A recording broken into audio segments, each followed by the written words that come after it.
Hey, hello students, welcome back to my channel. Today we will start with a new interesting topic, that is topic number 10, 3 sacks of rice. You may have read many stories about three brothers. Usually, two of them, the elder ones, are strong, clever, but unkind. They laugh at the youngest one because he is too simple and soft hearted. Students, you might have read many stories up till now, right? So, usually in the stories, there are same type of characters. Three brothers, and usually the two elder brothers are strong, clever, but they are unkind. They are always rude to the youngest brother because he is simple and soft-hearted.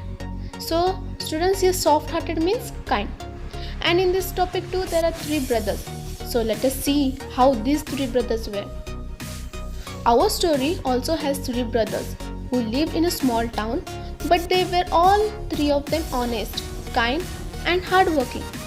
So, students, in our story also there are three brothers, and all the three brothers were honest. It means that they never cheated others. They were kind and very hardworking. All these three brothers lived in a small town. The elder one ran a shop. The middle one was a priest, and the youngest one had just finished his education. So, among the three brothers, the elder one means the big brother. And what he did? He ran a shop. The middle one was a priest, and he used to spend all his day in praying to the God. And the youngest one had just finished his education and was in search of job. He had started taking up odd jobs to earn some money and to learn a trade. So students, the youngest one had started taking up odd jobs. Here, odd jobs means small jobs like cleaning, gardening, etc. And he had started to take up odd job because to earn some money and to learn a trade. All three of them were fond of their mother. She had worked hard to bring up the three of them after the sudden death of their father. So students, all three brothers loved their mother very much. Their mother had worked very hard for all the three of them, and after the sudden death of their father. And here sudden death means uncertain death. One day, their father's friend visited the mother. He said, "Sister, you know that I have a very prosperous business, but now I am getting old and my only daughter is of a marriageable age." And on one day, their father's friend came to meet the mother. He's a quite rich man and he owns a very prosperous business. Here, prosperous means successful. He owns a very successful business. And he says that he has been getting old and he has only one daughter and she is too of marriageable age. What is meant by marriageable age? Here, the marriageable age means the particular age in which a boy or a girl can get married. I am looking for a son-in-law who would be a good husband to my daughter and who would also handle my business well. I like all your sons. If you permit, I'll marry my daughter to one of them. But before that, I have a plan. So, the man was in search of a son-in-law, means he was searching for a boy for his daughter. He was looking for a son-in-law who would be a good husband to his daughter and would handle his prosperous business as well. As all the three brothers were honest, kind and hardworking, he liked all her sons and he wanted to marry his daughter to one of them. But before that, he had a plan. So, let's see what was his plan. He discussed the plan with her and she agreed quite readily. The next day, the friend went to each of the three brothers one by one. He gave them each a sack of rice and said, "My dear boy, I am going away for a few months for some necessary work. Please look after this sack of rice till I come back." So, whatever he had planned, he discussed with the lady and she immediately agreed with his plan. On the next day, he went to all the three brothers and gave them each a sack of rice.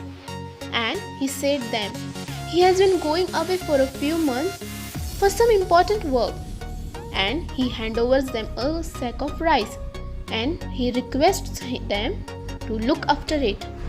So students, let's see what these three brothers do with the sack of rice. The friend went away. Many months passed, but he did not return. It was nearly a year before he came back. He visited the eldest brother first. The eldest brother welcomed him and gave him a small purse full of money.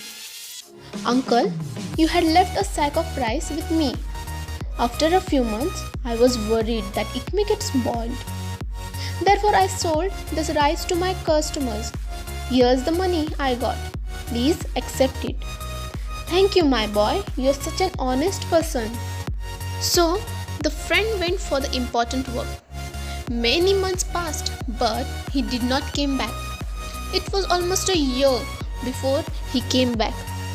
Soon after returning, he first visited to the eldest brother. And eldest brother ran a shop, remember? Okay, let's come back. So, the eldest brother cheerfully welcomed him and gave him a small purse which was full of money. Many months back, he had gave him a sack of rice, right? But eldest brother was worried that the rice may get spoiled. So, what he did? He sold the rice to his customer, and whatever money he got on it, he gave it back to his father's friend. And by seeing this all, the friend praised him for his great honesty. Then the friend went to see the middle brother, who was a priest. The priest greeted him with joy and affection. He said, Uncle, remember you had left a sack of rice with me a year ago? I had kept it for many months, but then I was worried that it may get spoiled. I distributed the rice among the poor in your name. They all blessed you for satisfying their hunger. However, I did that without your permission, and I am willing to pay you back for the rice. No, my boy, you acted wisely and kindly. The blessings that I got from the poor people are enough for me. Please don't even think about the money anymore. After visiting to the eldest brother, next he visited to the middle brother, and he was a priest. The priest welcomed him very happily. Like the elder brother, the friend had gave him rice sack too. He was also worried of getting it spoiled. So what he did?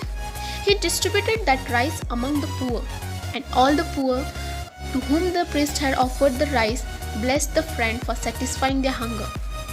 As the priest did this without asking to the friend, he was guilty, and he was willing to pay him back for the rice.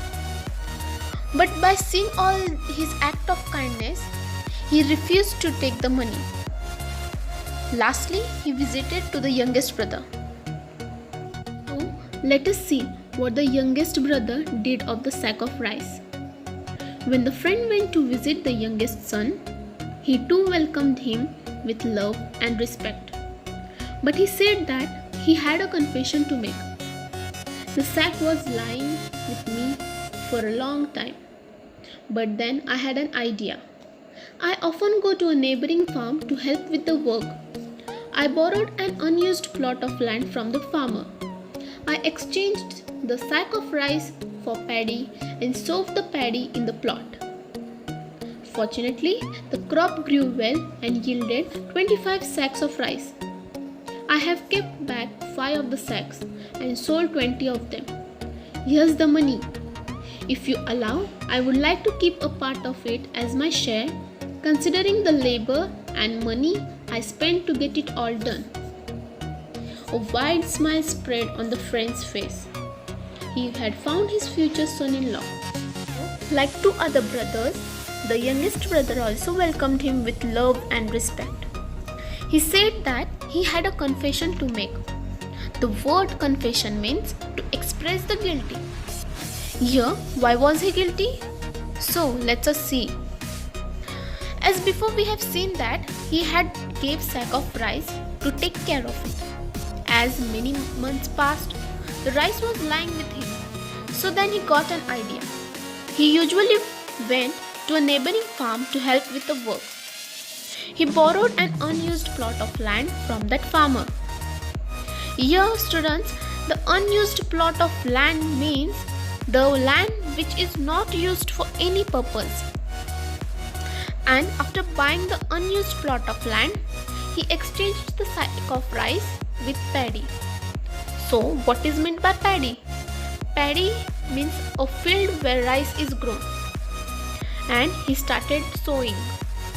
And fortunately, the crop grew well and it yielded almost 25 sacks of rice. From that 25 sacks, he sold 20 sacks and kept 5 for the father's friend to return him back.